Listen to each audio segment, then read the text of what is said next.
Ladies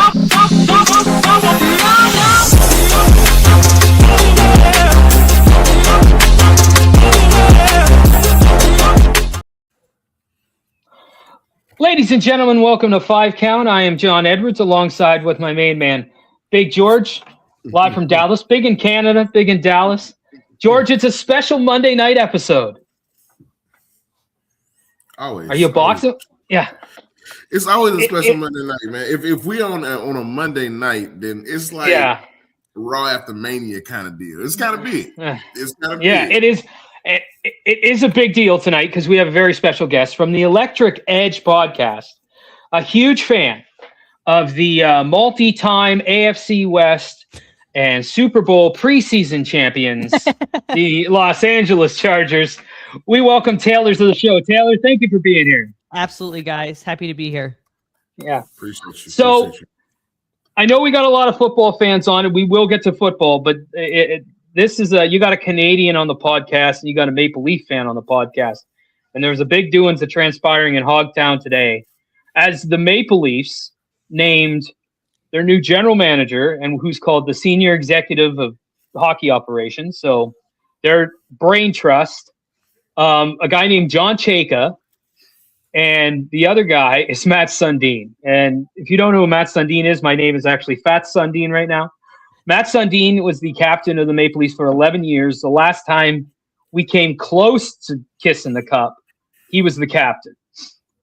Hall of Fame player, led Captain Sweden to an Olympic gold medal. Like, this guy's the real deal.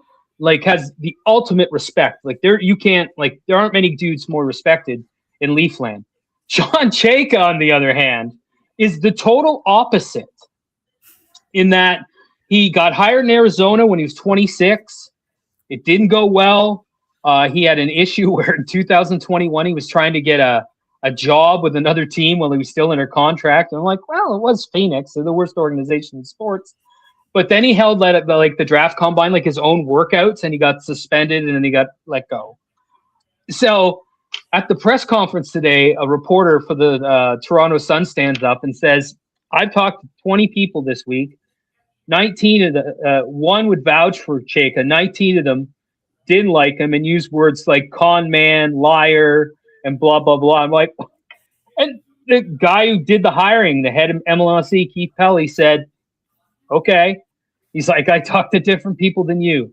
But this thing's panned by every single hockey person in Toronto, and there's a lot of them.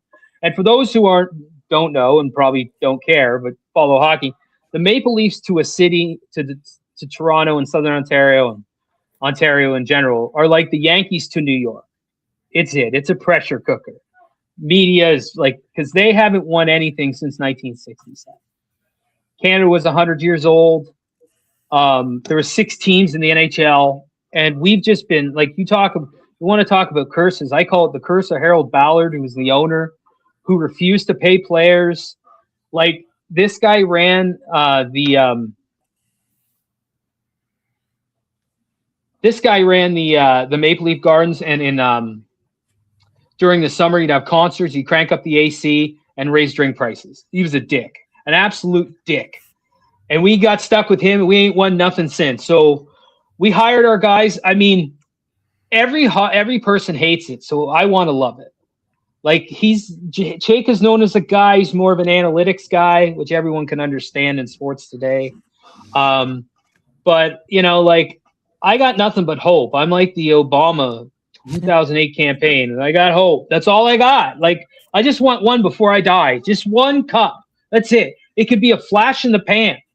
I don't care, because that parade, I said, would be bigger than any parade in the history of North American sports, and we deserve it. We're good fans, not the fans that go to the games because it's a lot of corporate and it sounds like a library, but the fans you see in Maple Leaf Square, like Jurassic Park, those are we went around, we're throwing a parade. It's just ridiculous. So they hired the guy. I mean, I respect Matt Sundin more than I respect anyone ever involved with the Maple Leafs. So if he puts a stamp of approval, that says a lot.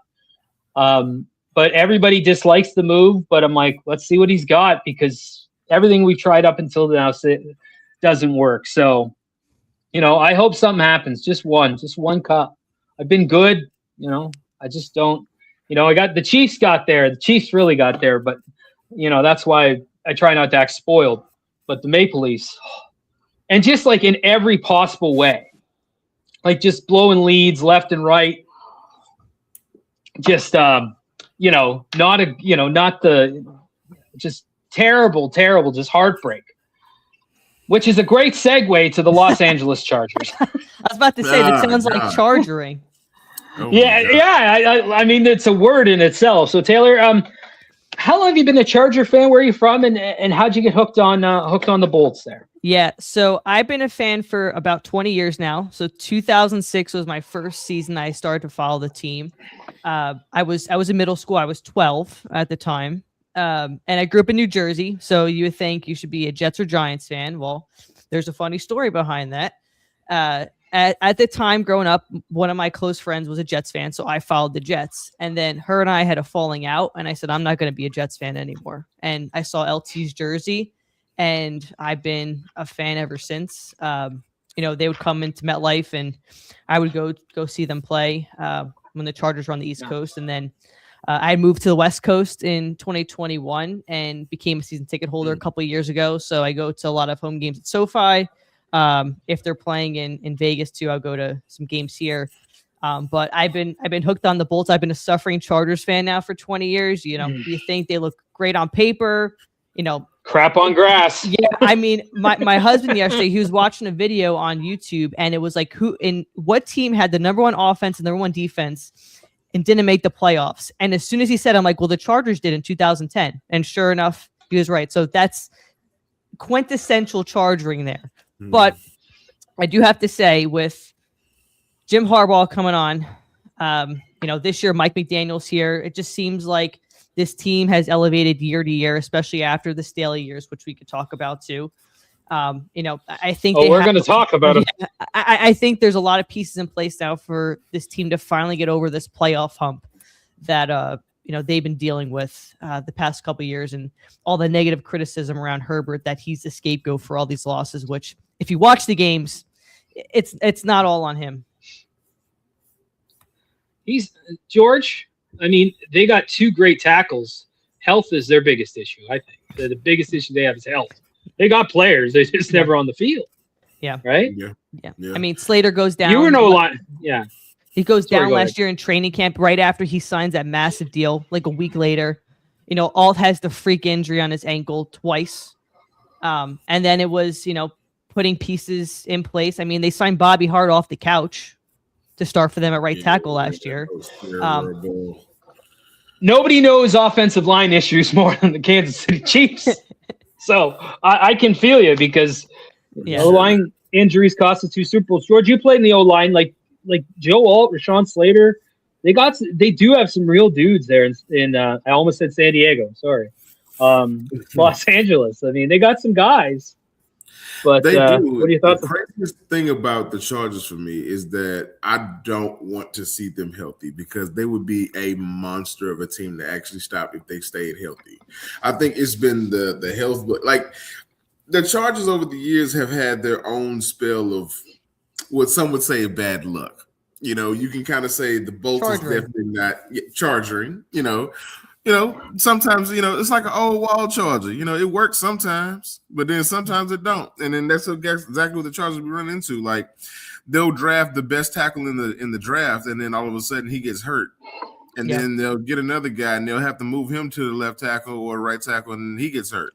Yep. And it's just literally the simple fact of, what do we do? You just have to wait it out. In this particular time, I think that once the Chargers do get healthy, and this is a good season for them to actually make a push, that's going to be real scary. Like, they got some draft picks in there. Yeah. That really just kind of, I want to bring attention to, but their first round draft pick, as far as Mesidor, yeah, I did kind of want that, over here. I did want that over here a little bit, but I didn't want to bang the table too loud, because y'all know we wanted Ruben Bain. Everybody thought we were getting Ruben Bain, so that's how that happened. Why do I like him, George? Why do I like Mesidor? Oh my God, this man is the Cape of Canada. Like, he's gonna put on that Canadian cape. He had on his Maple Leaf necklace because Man.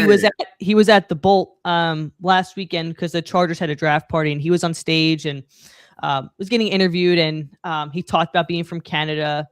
But he seems like an awesome dude, like ready to work. I think the Chargers got their guy in the first round. Yeah, I think Yeah. they did. They should. That's really going to help him. Over the years, y'all have had great defensive ends. And the thing is, y'all bring in defensive ends that are really good as well, even in the free agency. Like when y'all brought in Khalil Mack, and when y'all got Bosa and everything kind of just started to pan out, looking like that defensive line was going to be real good, then y'all had defensive tackle issues, unfortunately. Yeah.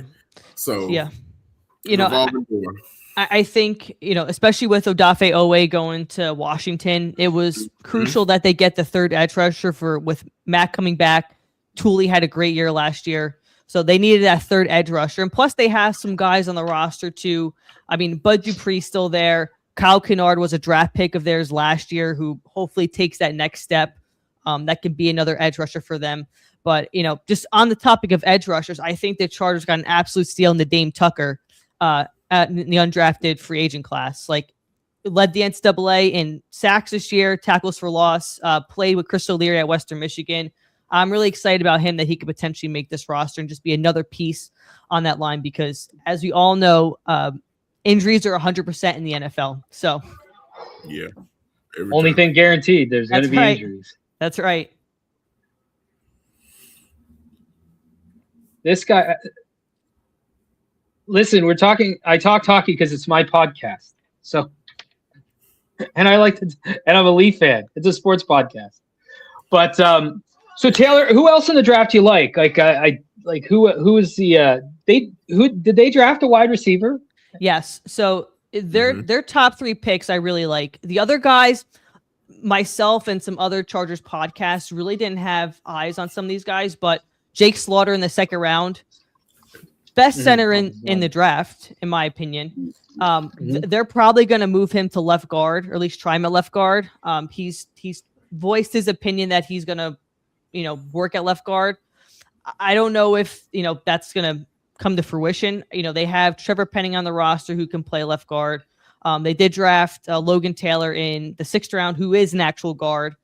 Alex Harkey out of Oregon, who played tackle, but they put him in as a guard. So there's going to definitely be some left guard competition in camp. But I do like Slaughter, especially as a succession plan. If Tyler Biadasz, let's say year 3 walks, they got someone else to be the starting center for the next 10 years or so. And then in the 4th round, they took Brennan Thompson out of Mississippi State. Led the SEC in receiving yards, ran a 4.26 at the combine. Fast. Perfect fit for Mike McDaniel and what he wants to do. Mike McDaniel wants speed. The Chargers social media team had put out, I think it was the beginning of day 3 or the end of day 2, saying, if you can get Brennan Thompson, I'll take my shirt off in the draft room. So that was Mike McDaniel's guy to draft, and luckily he fell to the 4th round. So super excited to see what he can do. Not a number 1 wide receiver by any stretch, but has a lot of speed, especially what Mike McDaniel likes to do to scheme his players open. So I'm excited about Slaughter, Brennan Thompson, and then some of the other picks. They took a safety out of Arizona, Genesis Smith, Nick Barrett, defensive tackle out of South Carolina. I think they have a good defensive tackle room right now. They signed Dalvin Tomlinson in the offseason. Tier Tart was extended in the offseason. Justin Aboibe, who is going to be a year 3 player, took a very big leap in year 2. So excited to see him. And then like I said, in the 6th round, they took 2 guards. They also took a tackle in the 4th round, Travis Burke, 6'9" tackle out of Memphis. He's bigger than Joe Alt. That's the one of the secret picks I like about what y'all took, because that not only gives y'all depth, but like if something happens, God forbid, to either one, they're gonna step in and easily, like, the transition is gonna be great. The transition is gonna be real smooth.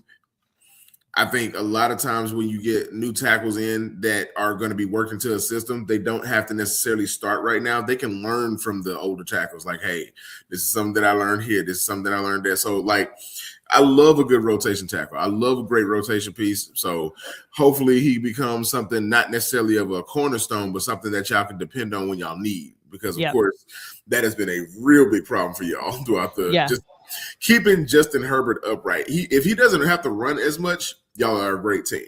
And that's the one thing I think that is really good. But he's a great runner too. I just don't want to know that.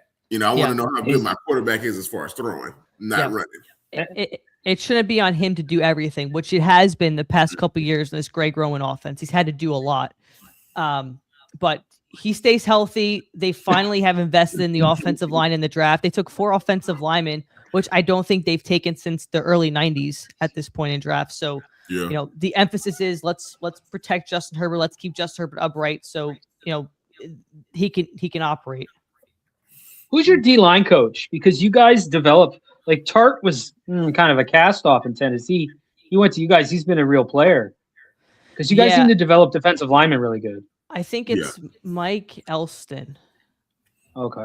Yeah. Mike Elston's the defensive line coach. Because we got Poona Ford too. I mean, Poona Ford came over, was a cast off, and got a big contract with the Rams. The Rams last offseason. So him and Teair Tart really just are almost the exact same player. I don't know why y'all couldn't get exactly the same, because they're literally built the same. They're literally the same type of defensive tackle. They're run stoppers. They're really good at just getting in between those shaded areas. Like, I really love the fact that y'all found somebody who's going to be able to work the middle for cheap. Because I thought for a long time y'all was going to have to break the bank and go out there and get a defensive tackle to come in and be somebody in LA. But I think one thing about y'all is, like, y'all really do, like I say, develop those defensive ends really well. So that's going to be something that y'all can hang y'all hat on. And now that y'all got somebody who can kind of move in the middle a little bit and kind of make some mismatches happen, that's going to be really, really big. So hopefully y'all can make a little splash this year, because of course we have some rivals in our division. Yes. That I don't think we must, that we want to see successful. I'm going to say this right now, and I think we can agree on this. I think we have the topics we can agree on. Like, we don't like. I'm assuming we all don't like the Raiders. No. So, and I'm not a fan of the Broncos. Hold on. If I had to rank them in my category, I hate the Broncos more than I hate anybody else in that division. Really? Nah, for me it's the Raiders. They put rats in the locker room. Fuck them.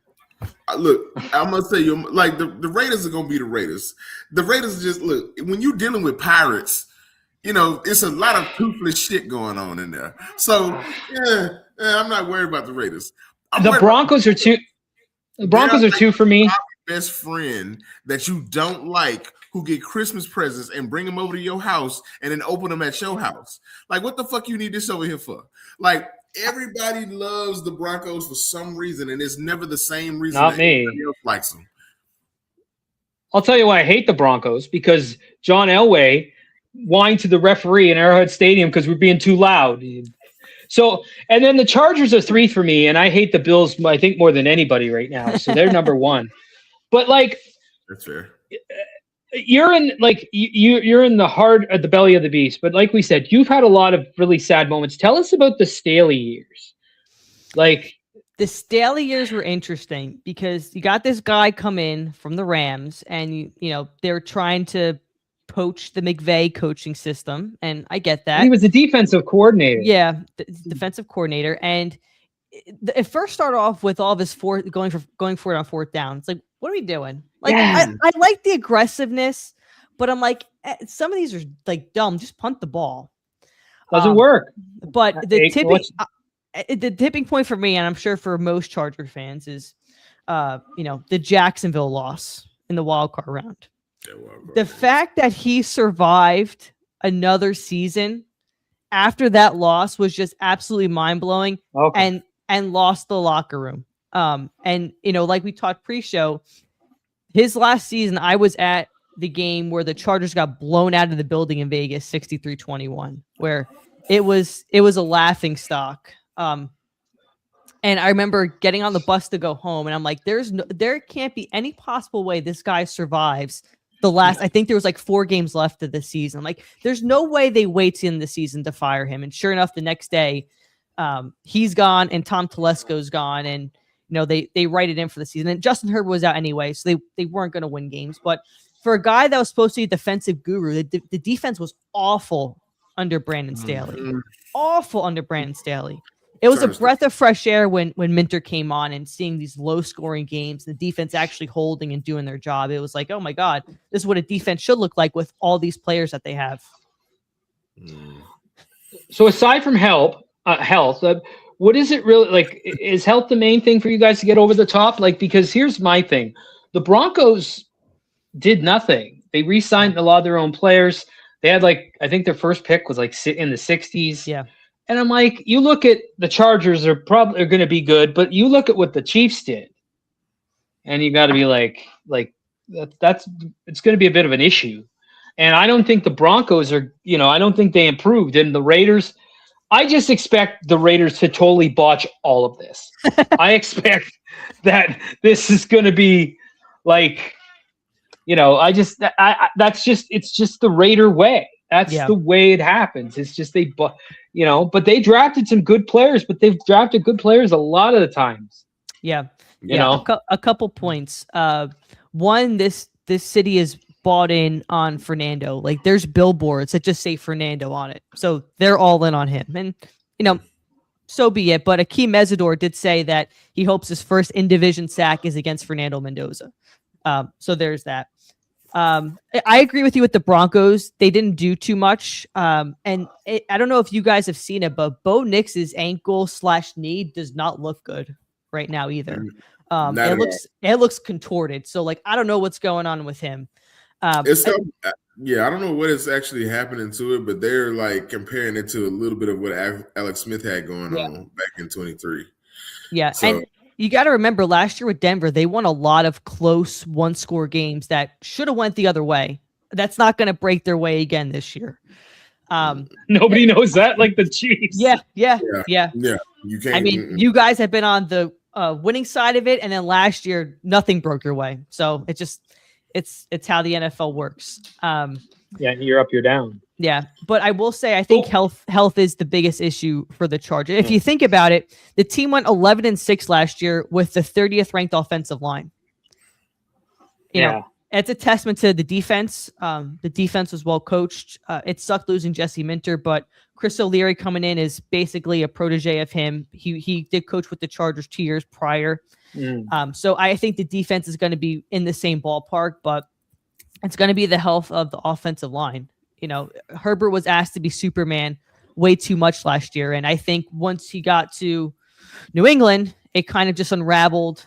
I don't know if it was nerves or trying to get over this hump, but nothing clicked on offense. Just kind of looked like they just ran out of gas because the defense kept them in that game, but nothing clicked on offense. But health, installing this new offense with Mike McDaniel, I think is the two pieces here that can really get the Chargers to potentially win their first division in 16, 17 years at this point. Yeah, a long time. It's been a long time.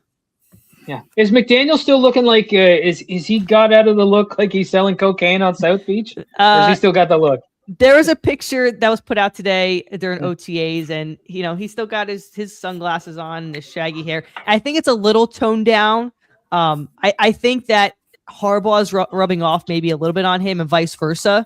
But we'll see how he looks, week one on the sideline, if he has on his shades and his sweatpants pulled up, but definitely an odd couple. I was not expecting the Chargers at all to sign Mike McDaniel. I just thought that he wouldn't mesh with Harbaugh, but kind of hearing them talk, Harbaugh wanted a head coach of the offense.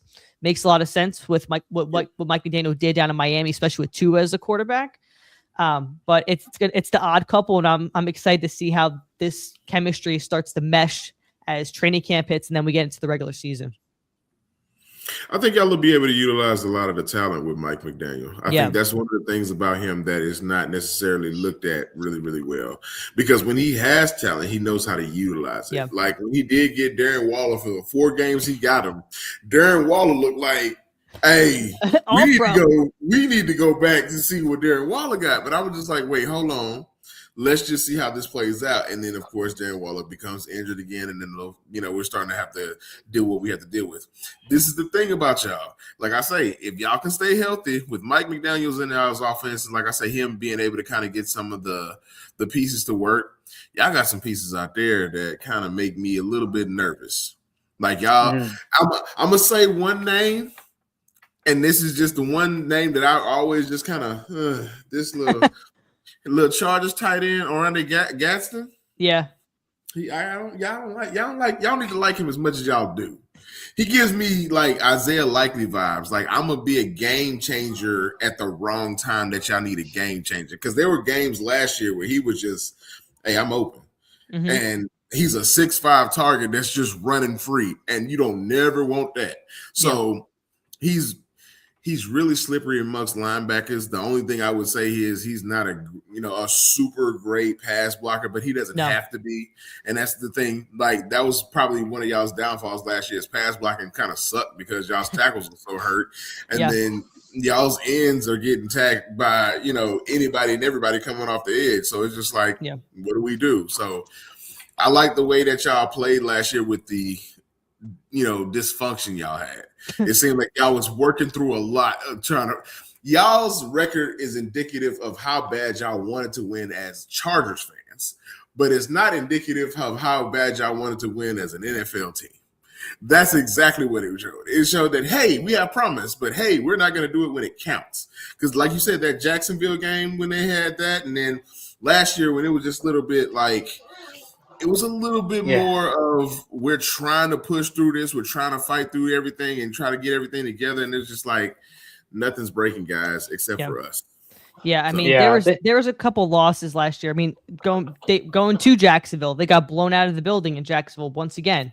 A game that if you won, week 18 was setting you up to win the division. The game against Houston, it was like the team didn't show up in the first half, and it took a long time to get things going. So I definitely agree with you there. Just on your point about, pass blocking, they had Will Dissly on the roster, and he's primarily a blocking tight end, and he got scratched for a lot of the season. Like, that's how bad it was. Like, you had players who were supposed to do a specific job that weren't even getting put on the field with all the chaoticness they had on this offensive line. But I do want to ask you guys, because it's been a hot topic, what's your thoughts on Mahomes coming back week 1? Because I have some thoughts on it, and I think that a lot of the media is blowing this up right now because he's back on the field. He's the most competitive son of a bitch, of anybody. He did not like the way last year ended. Nobody it's going to be hard to keep him down. I trust their training staff. They're generally pretty good. And he's been taken, apparently one of the trainers, when he goes back to Texas, he takes her back to Texas. So, I mean, I don't know. It's of course, I mean, the media is going to blow a lot of things up. I mean, ultimately it's going to be Andy Reid's decision whether he plays or not. Yep. So we'll see. I'm not too concerned about it. I mean, worst case, comes back week 2 or 3. I think Justin Fields, with the guys we got, can win us some games. Just hand the ball off to Kenneth Walker. Probably pretty good. But we'll see. But it's nice to hear that he is maybe a bit ahead of schedule. Mm-hmm. He is working hard in his rehab. So anyway, what are your thoughts? I think a 9-month timeline is pretty aggressive to come back from not only an ACL, but an LCL.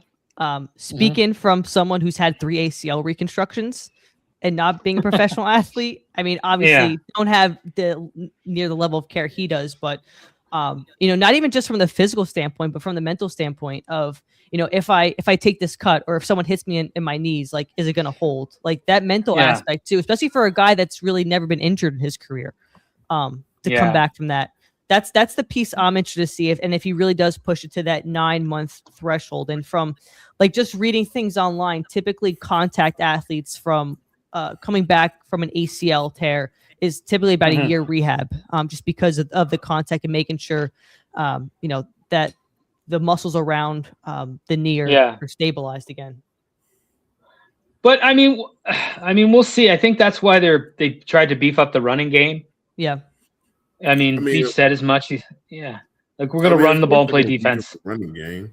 We're going to get that O-line together. We're going to do exactly what we have to do to keep the man upright. But the one thing is, you got to remember, as soon as he had his injury, it was like that same week he was getting the surgery.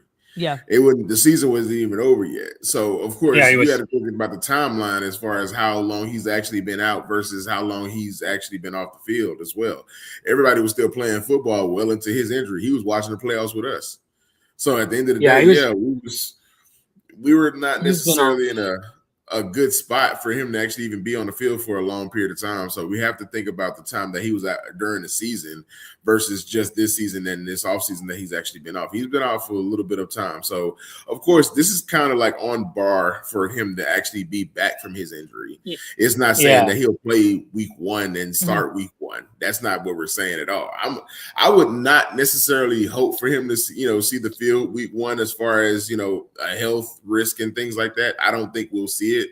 But that's just my assumption. And guess what? My assumption don't mean absolutely nothing to a man who makes $50 million and says, guess what I'm about to do today? That's right. So, but I mean, if he shows up, he shows up. And I want him to show up in the best way he possibly can. The best ability is availability. So let's see what he got. True.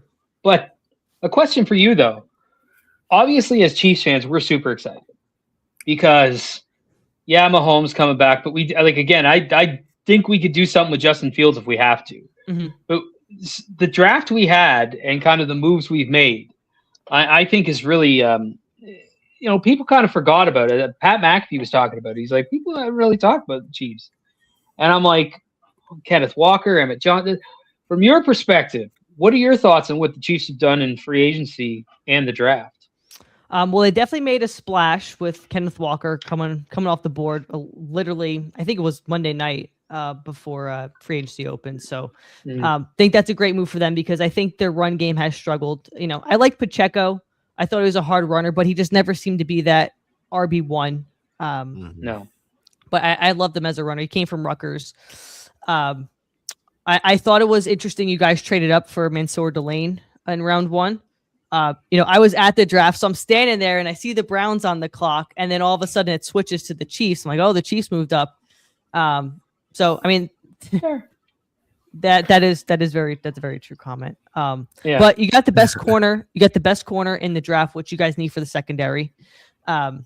Peter Woods is a guy that I had mocked in some aspect to the Chargers before they signed Dalvin Tomlinson and made those moves there. Because I thought maybe they'd take another defensive tackle. So that he's a great guy. But I think the Chiefs filled a lot of holes in their draft. I thought Brett Veach had a good draft. But I think most teams, even like if you're going to evaluate your team, I think from your own kind of bias perspective, you think, okay, well, these players are going to fill these roles, but you don't really know what you have until you kind of see them on the field and in action. But I think it's going to be interesting if Mahomes does come back early, kind of what transpires. But do you think that you guys do need a wide receiver one? I know you have Worthy, but so here's my thing about the Chiefs. I think as long as Rice, move him to just put him in a house in Kansas City, have people watch him every day, drive him around, whatever it is. Rice can stay on the field. Worthy's still good because you can't teach fast. Yeah. But I think the key to that whole thing is the wide receiver coach. The Chiefs did in the offseason, the defense, they changed the players because they were getting kind of stale. Yeah. And that they're often mostly on defense. Offensively, they changed the coaching staff. The enemy's back, so he's a running back. He's going to help run the football. DeMarco Murray and Chad O'Shea, who coached with the Patriots and actually was a real good NFL wide receivers coach. Because Rashee Rice is really good if he stays on the field. Xavier Worthy, the same thing. We have Jalen Royals, who we drafted last year. Tyquan Thornton's a real good burner. Yeah. And we got Grayson Allen. But the guy I like, George, as you know, is Jeff Caldwell. And he was they sent out, the RAS score. Yeah. He had the highest one since Calvin Johnson. Okay. He's 6'5", 216, runs the 4.3 40. And there's footage of him making one-handed catches. And he's from Cincinnati. And he and Grayson Allen played in the same team. And I'm like, that could be interesting. Because we don't have a big guy like that. We don't have a dude, but, big and fast. It's just, so I think I like what we did on defense. I like the players we got, especially with who our defensive coordinator is. Like he knows, like he's going to know how to use our Mason Thomas. The whole purpose is defend the back end and just if you're going to double Chris Jones, great, but you're going to pay for it. Yeah. And so I like I like what we did. I love the running game. I love Kenneth Walker. Emmett Thomas, I think is going to be really good too. And the world, you are right. There's Chiefs fatigue. People were tired of us and they're probably happy we took a step back. But I think it was good for us to take a step back because we were able to restock. Yeah. And that's the one thing we do well is like we draft and we develop well. And I think so George, what are your thoughts on the Chiefs? One thing I do understand that it's a lot of things that the Chiefs needed throughout the draft, throughout the offseason, and you kind of didn't understand exactly what we were going to do. And we as Chiefs fans, we love to make these claims about who we should sign, who we should draft. And, the one time I seen somebody say, oh, the Chiefs is, go ahead and get Kenneth Walker signed to the Chiefs. I'm thinking about, boy, we ain't got no goddamn money. But I'm not in that office. So, of course, when I seen the actual report pop up on my phone, I was just like, oh, we doing it now. So now it's a different time because, of course, there's always these years where we kind of not necessarily cliff dive, but as far as the talent on the field, we kind of take a little bit of a hit. And we turn it over. We turn it over easily. Like 2002. Years and when we started to kind of understand, all right, that's what we kind of need as far as a safety. After having Eric Berry for a while, we kind of went a little bit dry. Then here comes the Honey Badger. Boom, we're right back in it. So I think we're gonna, come back a little bit stronger as far as certain positions, but there's still some question marks. There's still some training camp to be had. I need to go ahead and see who's the dog in the room because sometimes you get in the room with a bunch of other athletes and you want to up your game just that much more. So I want to see who's going to rise to that level. I love what we did with Peter Woods because now I don't have to worry about Chris Jones being out there taking on double teams for the rest of his goddamn life. So at the end of the day, I love the D-line so much because it's so youthful and so powerful. Like the oldest man on the defensive line is Chris Jones. The next man under him has probably been on the team for about 3-4 years. Karlaftis probably. Yeah, 3-4 years at that position. He's like 27.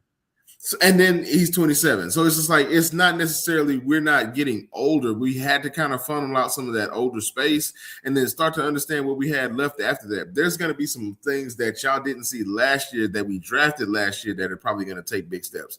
I'm ready to see what Jeffrey Foster does and see, what he does as far as his field time at linebacker. So I'm good with the Chiefs right now. I just want to see it all on the field, kind of just make it all jelly, baby. Let Andy Reid work his thing. So I'm happy to see what we can do as far as after this season, but it's just gonna really matter what the man in red does. 1-5 need to come on the field and be 1-5 again. That's just it. But I do like what the Chargers again. They got there are certain things that good teams have, and it's good coach, good quarterback. You ain't got that, you ain't got nothing. Then they have when he's on the field because he can throw some dimes. So, but you guys you guys just need to stay healthy. I really, but I'm just expecting a tank from I honestly think it's going to be the Chargers and the Chiefs for that division. I think we're gonna overtake the Broncos. I think because listen, I know that the world hates us, but that's fine. I can deal with that shit. But I never count the Chiefs out. There's a reason why we won. There's a reason why we made 5 Super Bowls in X amount of years.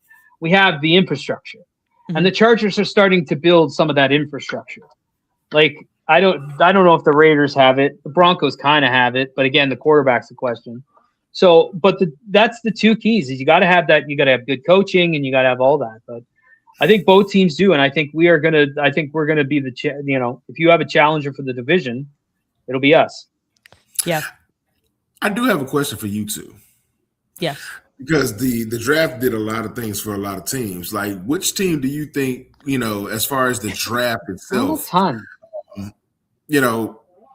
what team do you think that honestly really took the draft and kind of improved the most. Like there's a lot of teams that kind of needed so many pieces, and there are teams that didn't really need a bunch of pieces but still made a really big splash as far as what they got. So is there a team that kind of stands out to y'all as far as, okay, after the draft, I want to keep my eye on who? Well, I mean, I thought the Raiders did have a really great draft, but that doesn't mean it's going to come together by any stretch. Nope. I also thought the Jets had a really good draft. I really liked the Kenyon That's more Sadiq. likely. Yeah. I mean, David Bailey going to Kenyon Sadiq. They traded back into the first round to get Omar Cooper. They took the corner out of, was it Pons in the second round from Indiana? Yeah, I thought the Jets had a great draft. Now, does that come together on the field?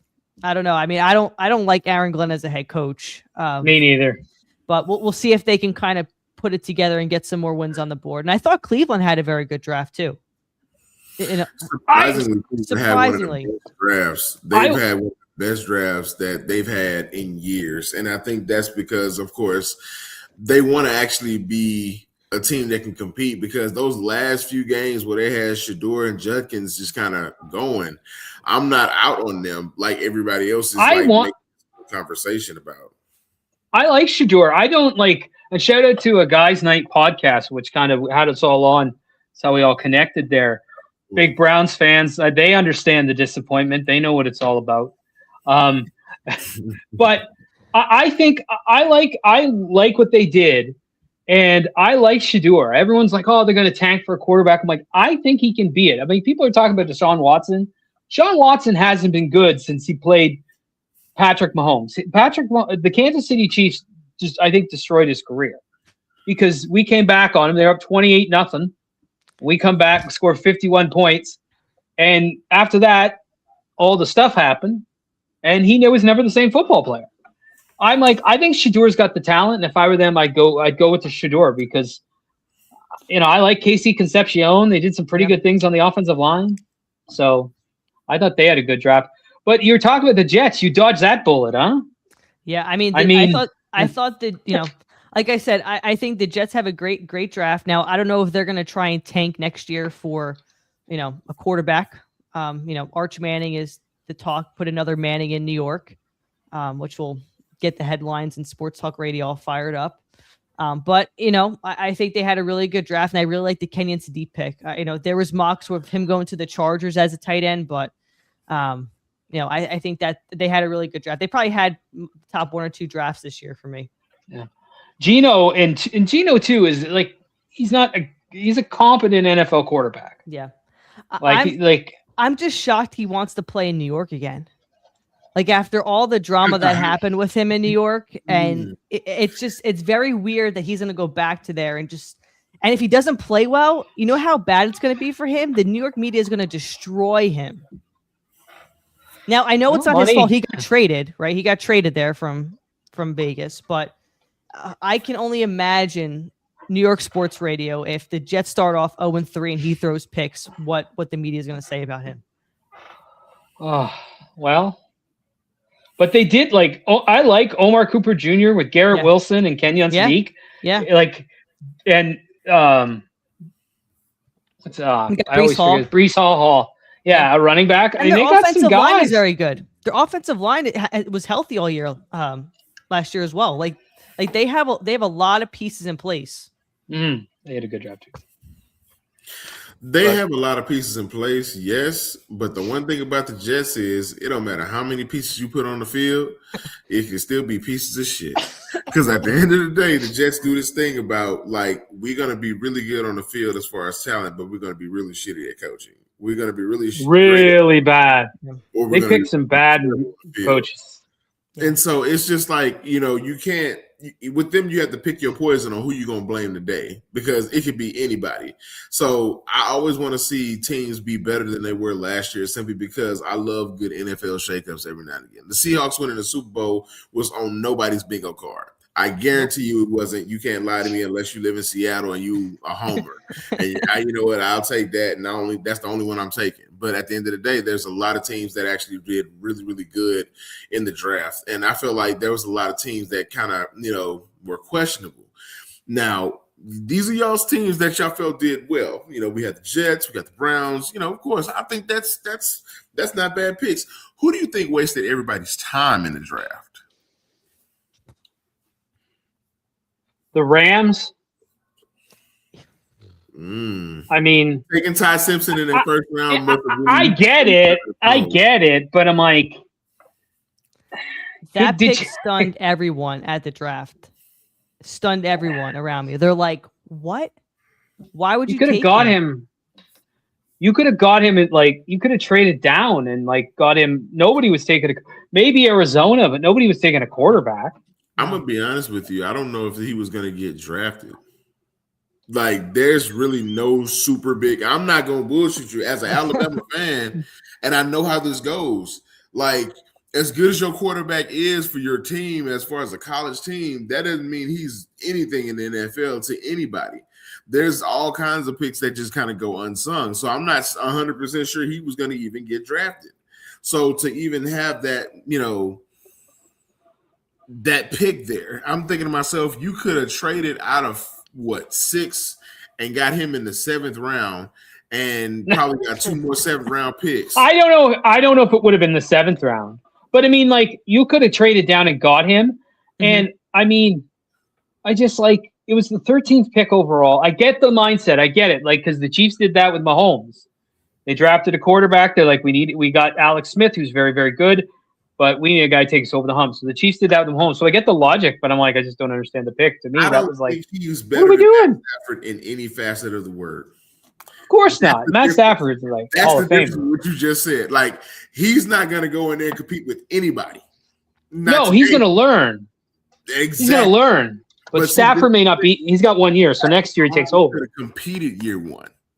They didn't want to. You don't want to just put Patrick Mahomes out there and be okay, he's going to be that bad or he's going to be that good. The thing is, everybody knew coming out of camp that he was the real deal, regardless of what Alex Smith was going to do. Yeah, but they weren't going to play him. He was going to sit. No, they're not. But my thing is this. All I'm saying is this. Ty Simpson is not more NFL ready to be taken in the first round at 13 over a lot of these other picks that the Rams could actually use today. Yeah. And that's what a lot of the media kind of speculated as far as what they was going to do with their first round picks. Of course, they traded one and, what do you do with it? What do you need? You need a win now player. I mean, to me, you go out and get a wide receiver because you have Puka Nacua and Devontae Adams, who not necessarily saying Devontae Adams is going to fall off a cliff tomorrow because that's not what Devontae Adams does. But you're going to need somebody to success both of those guys because at the end of the day, they're going to leave around the same time. If Puka's talking about what he's been talking about, early retirement is a real thing for him. So at the end of the day, he might get that one. Is he in rehab? Did he go to rehab? He was. I think he's out. I think he's a stud. He only did 30 days or something like that. Yeah. But he's an absolute stud. He's a real good wide receiver. I've never seen anything like him as far as the way he plays and how physical he plays as far as a guy his size. There's guys who are tall, but they're not as physical. He's physical. He's big. He's strong. He's fast. He's ridiculous. It's almost like you created him on the game and you started putting the stats on and the game said, all right, you got to stop here because he can do a lot of things in space. He can do a lot of things covered. He's almost open regardless. Those games against Seattle were really good games with just him and Matthew Stafford versus their entire defense. That was amazing to me in every sense of the word. Every time they played Seattle, it was literally the Puka Nacua show versus, all 11. Put them all out there. And I'm going to throw 200 on y'all every time. And it was crazy. But, Taylor, is there anyone else that you thought just had a terrible draft? I'm not going to judge their whole draft, but I was very surprised Minnesota taking Caleb Banks as high as he went. I thought that they were going to take a safety. I mean, Dylan Thieneman was still on the board. I get the potential with Caleb Banks, and I talked about him on 5 Count on the 5 Count podcast too. All of his injuries, I just don't know. I thought he was going to go later, first round, early second. So that was a surprise pick to me in the first round. Arizona had a very questionable draft. I know a lot of analysts were like, they should have took someone else instead of Jeremiah Love. we'll see. I know they need a lot of pieces to fix that team. Yeah, they haven't been good in a while. Yeah, and then the Rams was just weird. Taking a quarterback in the first round, you took a tight end in the second round. You should have took the tight end in the first round. Just very, very odd, especially for a team that was one game away from a Super Bowl. Do that? It's just very odd. Yeah, that's weird. The only reason I won't say the Caleb Banks pick is a weird pick is because I knew for a long time that the Minnesota Vikings have been suffering at the defensive tackle position, and not because they have not necessarily tried to sign anybody. They do the good old fashioned NFL thing where they try to go ahead and get a veteran in there that can just play the position for a couple of years until they finally get somebody who's going to be drafted well in there to play.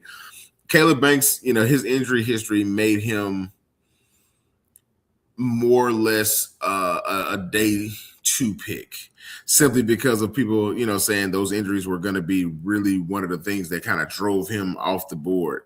And I'm like this, there's not really the one thing about the defensive tackle position, no matter what level you draft them, no matter what pick they are, skill is skill. And if they have it, they have it. You can't teach big, and he's a big guy who has skill. And the one thing about that is they're going to get the best they can get out of him. Hopefully they don't push him too hard to where he injures himself again. But it was kind of a weird pick after they made the trade for me. That's when it became a weird pick, because to pair him with a good defensive end like Jonathan Grenard is decent, because then you have somebody who doesn't necessarily have to take on this pressure as being the one defensive player that's going to make all these splashes. Then they trade Grenard to Philly, and I'm like, so Banks is out there by himself on an island, and y'all basically was going like, yeah, that's going to sew up the defense. So I'm just like, okay, that's exactly what that's going to be, and we're going to have to kind of look at this all over again the same way we already did. The Vikings are literally a liability on defense so far. So,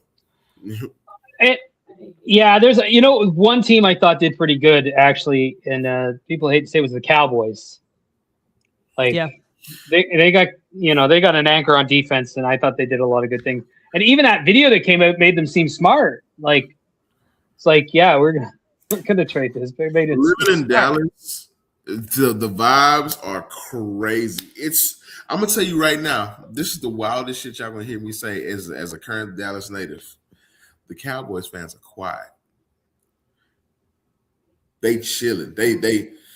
We're going to sit back and watch this one. We're going to let this out. I ain't never heard it. Like, I've seen them sign Javonte Williams, and they was banging the table like they just signed Emmitt Smith's Ghost. Like, it was so bad at one point in time. Like, I would go places, and, having a Mahomes jersey on, it's automatically going to start a conversation I don't want to fucking have.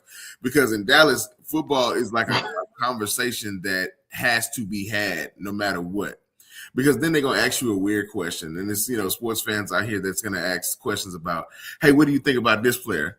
I don't fucking know. Like, I look, I'm not paying attention to y'all like that. Y'all do y'all thing. I'll see y'all when the season starts.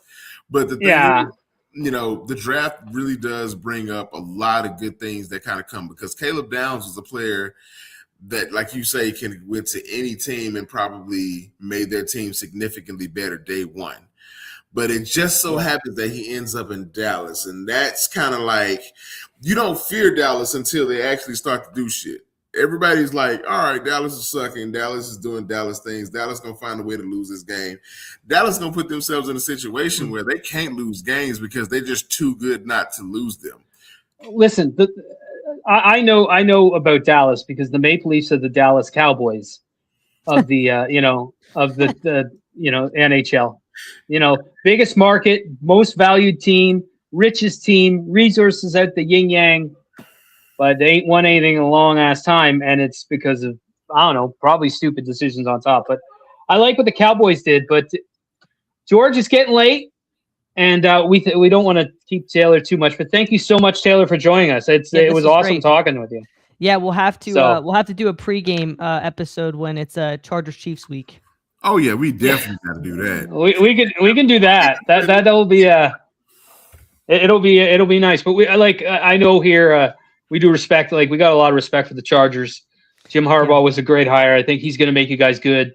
I don't know if you win the Super Bowl or not, but I mean, I think you guys are definitely going to be in competition for the division. The one guy here was like the Broncos are going to go 16-1. Dude, they ain't going 16-1. I don't think they made enough moves, but I think the Chargers are definitely this year when people pick for the West, because I joked at the start because Colin Cowherd picks the Chargers to win the Super Bowl like every year. And it's like I like listening to him. Yeah, it's like, and other people's like, the pick is like, they always remind me of the 90s, late 80s, early 90s Houston Oilers. They were always like a really sneaky pick. I'm dating myself, but because they had a lot of talent, they just, bumbled it. But I think the Chargers this year, barring injury, knock wood, hopefully they stay healthy. I think they're definitely a contender for sure. Absolutely. But Taylor, it was a pleasure having you on. We appreciate it. Anytime, guys. Appreciate it. So much fun. Yeah. Thanks. Appreciate you.